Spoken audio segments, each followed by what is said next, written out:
what's up? Team Isda here. So yun, medyo matagal-tagal na tayo hindi nakapag-fishing.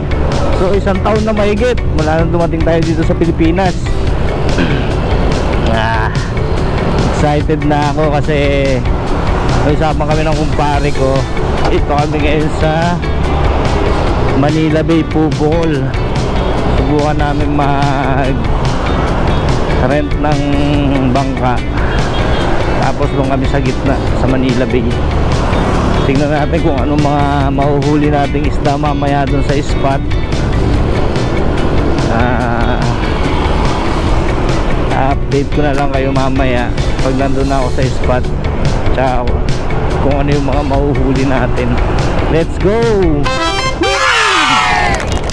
Nako!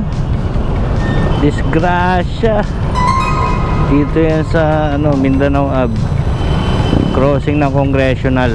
Nadamay pang kotse yata, oh.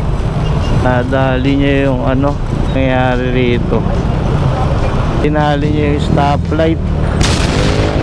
Wasak na wasak, oh. So ito yung kasama ko, oh.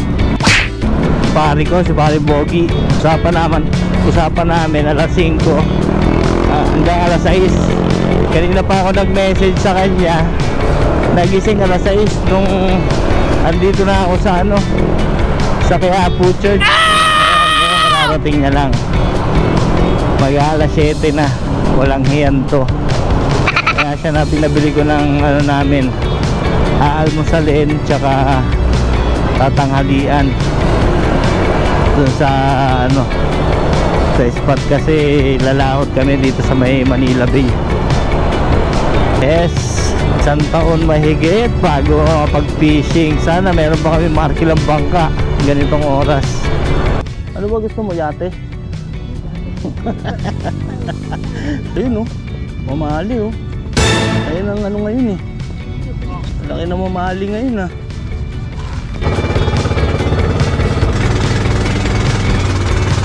Ayun, testingan na kagad natin ng first cast. Parang first time ko, ah. Aray ko. Napit. At tayo na 5 grams na na walking the dog. Napit ng itcha. Saan to, eh? Ay, natanggal! Puta ka! Ang laki mo na! Hayop!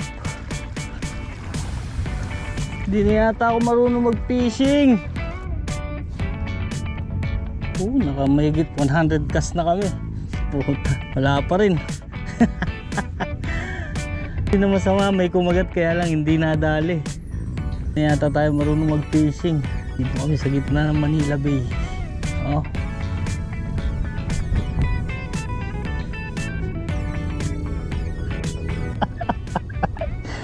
Ay, nako.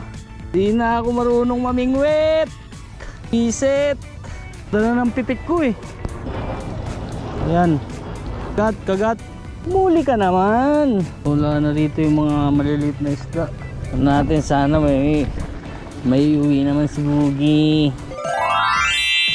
Sana talaga may makikita ka lang umahabol pero hindi na tumutuloy kumagat. Umitim na yung tubig. Mag-high tide. Kuha natin si Buble. Ang salagin to ang puta. Okay. Zero betlog kami dalawa. Ayaw, di ba? Ngayon, tangin at least naka-experience na. Experience ng strike. So kasi, susunod alam mo na, ha. Huwag mo na sasabihin ka agad. Strike ko, natatawa na lang ako. Kami ay zero today. May mga strike kami, kaya lang pag pinagpag na ng bidbid, natatanggal sa bibig nila yung lures namin. Kaya yun, wala kami nailand kahit na isa. Siguro meron din naman kaming 6 strike, 7 strike. Pero hindi talaga namin nailand. Lalo na yan, no? Pero at least sarap sa pakiramdam kung mahatakan ka ng ganun. Napakasarap sa pakiramdam yung hinahatak ng isda yung lure mo. Alang hindi man lang nagtagal yung laban, makabilis lang ng laban.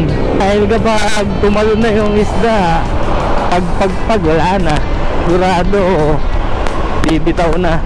Ang gagawin natin is hindi na tayo uwi, diretso na tayo sa aking alagang dinosaur at susunduin na natin siya pa uwi para susunod na mag fishing tayo, payagan ulit tayo. So mga lods, grabe lang talaga dito sa Maynila, no? Ang traffic days, sobrang traffic, puro truck kasi dumadaan halos.